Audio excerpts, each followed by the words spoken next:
వైఎస్ఆర్సీపీ కార్యకర్తలకు అండగా ఉంటూ భరోసా ఇచ్చేందుకు జగనన్న వైఎస్ఆర్సీపీ డిజిటల్ బుక్ ని తీసుకొచ్చారు అన్నారు శ్రీ సత్యసాయి జిల్లా వైఎస్ఆర్సీపీ అధ్యక్షురాలు ఉషాశ్రీ చరణ్.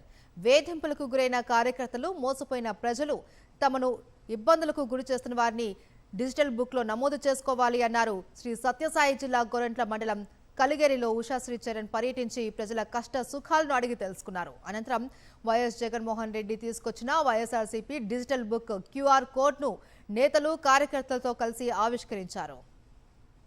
చెప్పినారు ఎప్పుడైతే మా గవర్నమెంట్ ముఖ్యమంత్రి అవుతారో జగన్మోహన్ రెడ్డి గారు, మా గవర్నమెంట్ వచ్చిన వెంటనే ఎవరైతే మన క్యాడర్ని ఇబ్బంది పెట్టే కార్యక్రమం చేస్తారో, అంటే వాళ్ళు అవతలోళ్ళు ఎంత గట్టిగా ఉన్నా కావచ్చు, ఎంత పెద్ద ఆఫీసర్ అయినా ఉండొచ్చు, వాళ్ళు ఎంత దూరమైనా ఉండొచ్చు, లేదంటే జగన్మోహన్ రెడ్డి గారు ముఖ్యమంత్రి అయిన ఆ టైంలో ఆయన బయట ఉన్నా, లేదంటే ఆఫీసర్స్ బయట ఉన్నా, లేదంటే రిటైర్ అయినా కూడా వాళ్ళని రప్పించి మళ్ళీ వాళ్ళని ఎంక్వైరీ చేసే ఒక కార్యక్రమం అయితే మేము చేస్తామని జగన్మోహన్ రెడ్డి గారు కార్యకర్తలందరికీ కూడా హామీ ఇచ్చినారు.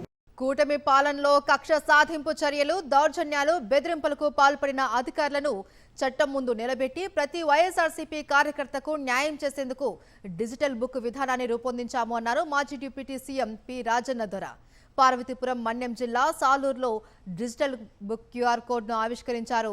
భారతదేశంలో ఏ రాష్ట్రంలోనూ లేని విధంగా ఏపీలో రెడ్ బుక్ రాజ్యాంగం పేరుతో వైఎస్ఆర్సీపీ కార్యకర్తలపై కక్ష సాధింపు చర్యలకు పాల్పడుతూ ఉన్నారని ఆగ్రహం వ్యక్తం చేశారు. ఇష్టానుసారంగా వ్యక్తిగత దాడులకు పాల్పడుతూ దిగజారుడు విమర్శలు చేస్తూ ఉన్నారని, ఇలాంటి సాంప్రదాయానికి స్వస్తి పలకాలి అని, లేని ఎడల చర్యకు ప్రతిచర్య ఉంటుందని హెచ్చరించారు రాజన్న దొర.